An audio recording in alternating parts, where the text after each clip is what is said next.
Without the forest, we have no future. We need it in order to survive.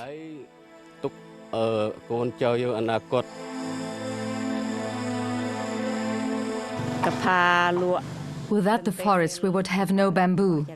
We need bamboo to build houses and to produce baskets and mats, which we sell on the local markets.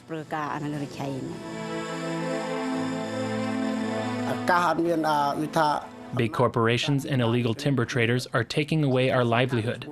We have to stand up for ourselves.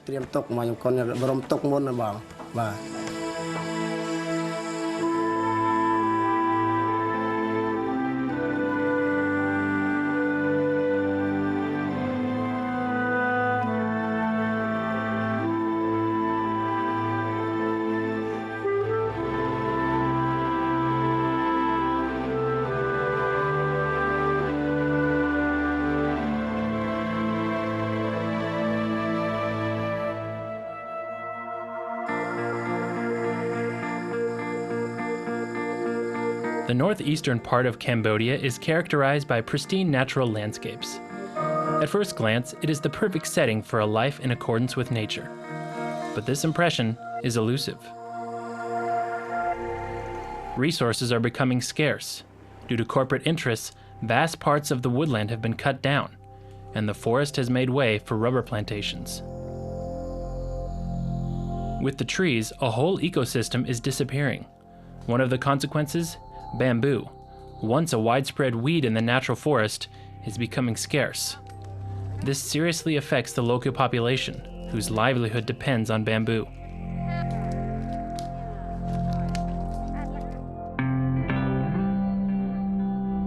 As the woodlands diminish, it is increasingly difficult for the inhabitants of Kekonglu to gather sufficient bamboo supplies, which they use for traditional manufacturing, for their own needs, and for sale on the local markets.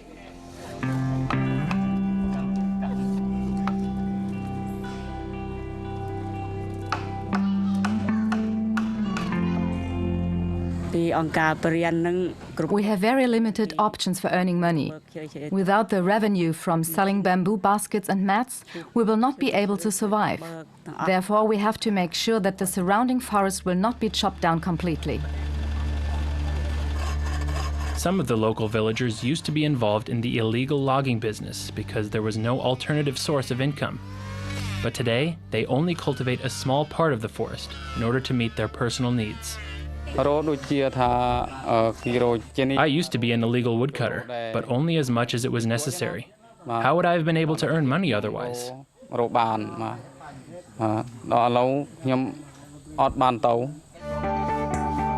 The change of mind was initiated by the local organization Save Cambodia's Wildlife. In cooperation with Welthungerhilfe, dedicated environmentalists are trying to raise awareness among the local population. The lessons learned so far? Environmental protection is vital for the survival of the forest and for the people living in it. Cambodia is one of the highest rate deforestation in the region and also in the world, which is very much impact to the climate change and to biodiversity, ecosystem, and the living condition of the people.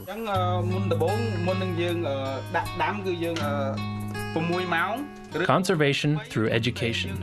This is the slogan of Save Cambodia's Wildlife. The question is, how to survive if the only source of income breaks away, even if it is illegal? The training programs conducted by Save Cambodia's Wildlife are important to finding a solution. The NGO qualifies young people as coaches who pass on their knowledge on things like organic farming to the rural population. Many of these women are completely new to gardening, a valuable supplement to the traditional rice farming, as new fruit varieties and vegetables diversify the customary diet. Seeds and seedlings are provided by Save Cambodia's Wildlife. Here too, environmental protection is essential. If we did cultivate plants in the past, we always used chemicals and pesticides. Today we have more work and use our hands more, but live healthier lives and are able to sell organic produce. Some farmers even shifted to fish farming, another alternative source of income. But the adaptation is not always easy.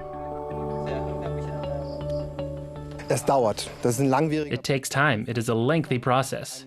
It is a beginning for an alternative income.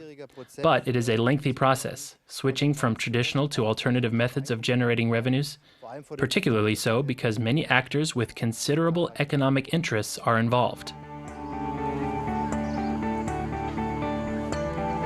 The financial pressure is rising, but in the meantime, the government has noticed the importance of preserving the forest.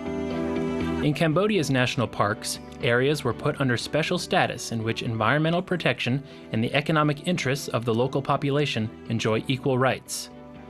Welthungerhilfe and their local partner, Save Cambodia's Wildlife, are convinced that these so-called community protected areas, CPAs, are an important investment in the future. In the future, the protected areas will inhibit illegal deforestation. The government has to assign park rangers to prevent poaching, and the villagers will support them by controlling the territory with patrols.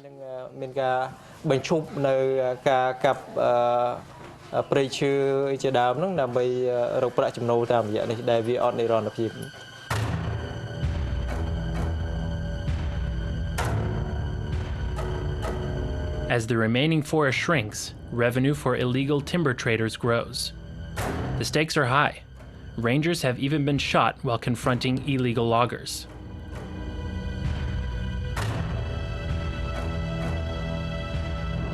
The dwellers in Prav know from experience that environmental protection can be dangerous because they frequently confiscate electronic saws and vehicles with illegally logged wood. During our last mission, we were quite scared, but we had brought 20 people with us for protection. And afterwards, we were proud that we were able to protect our forest.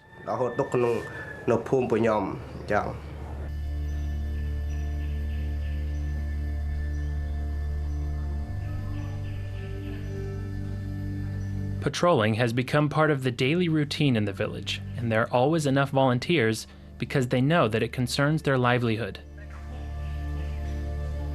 And confiscating wood and tools is only the beginning. Inspired by Save Cambodia's Wildlife, the locals want to encourage others to rethink. It is not only about punishment. We have to inform the illegal loggers about what they are doing wrong. We have to win them over.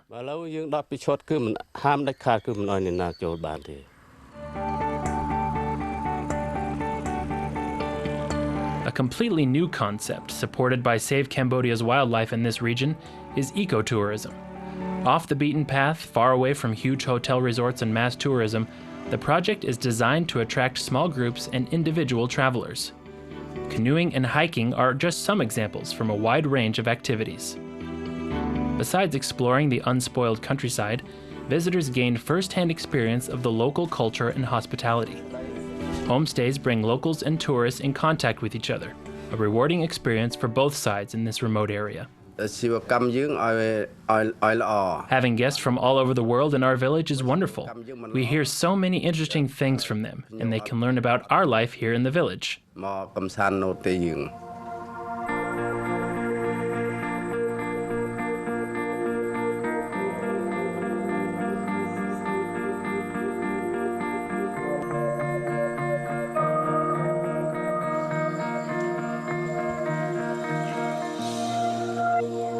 Save Cambodia Wildlife would like to see all people contributing, participating more and more to the protection of the forest as a whole.